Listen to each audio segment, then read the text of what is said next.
mootummaan nageenyi qe'ee Oromootti akka waara'uuf waan barbaachisu hunda raawwachuuf qophiidha. Pireezidaant Shimallis Abdiisaa mootummaan naannoo Oromiyaa nageenyi qe'ee Oromootti akka waara'uuf waan barbaachisu hunda raawwachuuf qophiidha jedhan pireezidaantiin naannichaa obbo Shimallis Abdiisaan.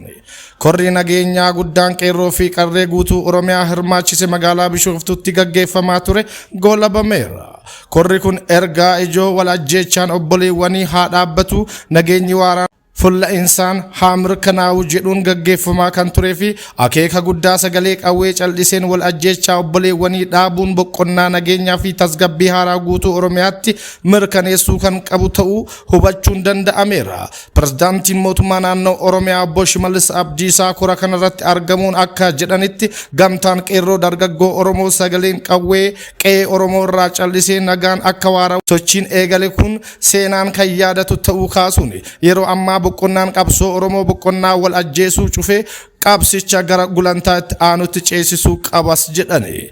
Boqqonnaa qabsoo har'a geenyeen sabboonummaa Oromoo diinagdee barnootaa fi teeknooloojiin utubuun gulantaa haaraatti ceesisuuf qeerroo fi qarree Oromoo hojjechuu akka qaban dhaamani. Dammaqiinsi dhaloonni Jeneraal Taaddasaa Birruufaan barnoota irratti taasiseen gulantaa qabsoon Oromoo har'a ga'eef gumaacha guddaa godheera jedhan pireezidaant Shimallis Abdiisaan. Yeroo amma irra jirru kanattis jaarmiyaan Oromoof nan qabsaa jedhu kamiyyuu ummaticha barnootaan ga'umsuu, diinagdeen humneessuu fi sirna cimaa ijaaruu irratti fulleeffachuu akka qabus himani. Kun ammoo hawwiidhaan kan dhufu osoo hin taane siyaasa tokkummaa fi wal hubannaan masakame keessatti tarsiimoo ga'umsa qabuu fi gara milkaa'ina galmichaatti geessu qabaachuun halkaniif guyyaa hojjechuudhaan akka ta'es kaasani.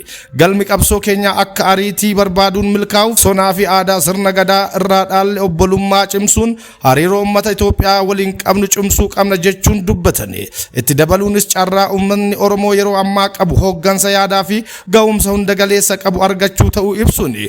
Carraa argame kana qixaan fayyadamuu ammoo tumsi nama hundaa murteessaa ta'uu ibsaniiru.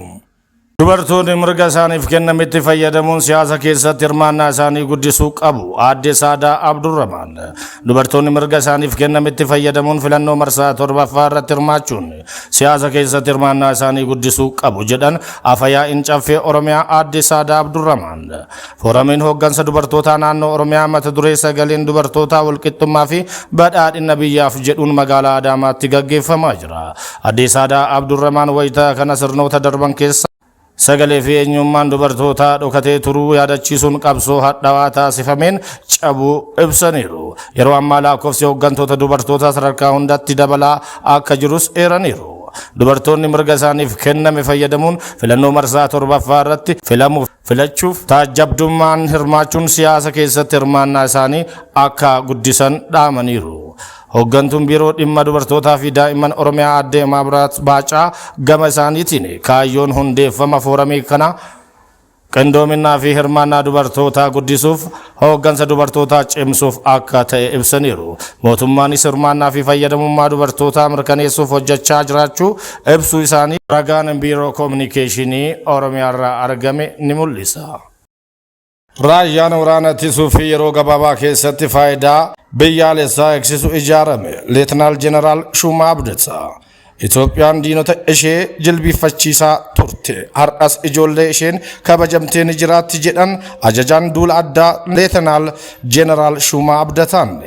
Leetinaal Jeneraal Shumaa Abdataan raayyaa ergamarra jiru waliin marii taasisuun dhimmoota biyyaalessaa fi naannawaa irratti ibsa kennaniiru. Ibsa isaanii keessatti diinonni guddina Itoophiyaa quncursuuf yaalanis ol ka'iinsa biyyattiif ummaticha mirkaneessuun waan hin hafne jechuun ibsani. Haaluma kanaan raayyaan waraana ittisuuf yeroo gabaabaa keessatti lolee injifachuun faayidaa biyyaalessaa eegsisuu danda'u ijaarameera jedhani. Itoophiyaan qabeenya uumamaa qabdutti sirnaan fayyadamuun jiruuf jireenya ummata ishee akka hin jijjiirreef shororkeessitoonni garee diinaa seenaa Itoophiyaa ta'an waliin hojjetanis abjuu isaanii raayyaa ittisa biyyaan akka hurrii bittinnaa'eera jechuun ibsani. Raayyaan ittisaa garee farra nageenyaa fi misoomaa ta'an irratti tarkaanfii fudhatu cimsee kan itti fufuu fi guddinaa fi olaantummaa seeraa biyyattii kan mirkaneessu ta'uu dubbataniiru. Ajajni duula addaa ergama bakkaa fi yeroo kamittuu raawwachuuf dandeettiin qabu yeroo gara yerootti guddachaa dhufu himuu isaanii miidiyaan onlaayin raayyaa ittisa faanaa diijitaaliif ibseera. Ulaa galaanaa furtuu bilisummaa diijitaala keenya. Jaarraa 21ffaa keessa faayidaan ulaa galaanaa daldala meeshaalee qofaan kan daanga'u miti. Mallattoo boonicha biyyaa humna dinagdee fi birmadummaa diijitaalaati. Intarneetiin addunyaa sararoota keebilii gugurdoo galaana jalaan diriiraniin walitti hidhama. Biyyoonni akka Jibuutii, Keeniyaa fi Afrikaa kibbaa qarqara galaana isaanii fayyadamuun misooma bu'uuraalee diijitaalaa hedduu keessummeessanii giddugala teknooloojii naannichaa ta'uu danda'aniiru. Ulaa galaanaa dhabuun keenya iccitii odeeffannoo, nageenya saayibarii fi diriirsa misooma bu'uuraalee keenyaa dhiibbaa biyya alaatiif saaxila. Birmadummaa guutuun kan mirkanaa'u lafaa fi qilleensaan qofa otoo hin taane misooma bu'uuraalee galaana jalaa of danda'anii to'achuun yoo danda'amedha.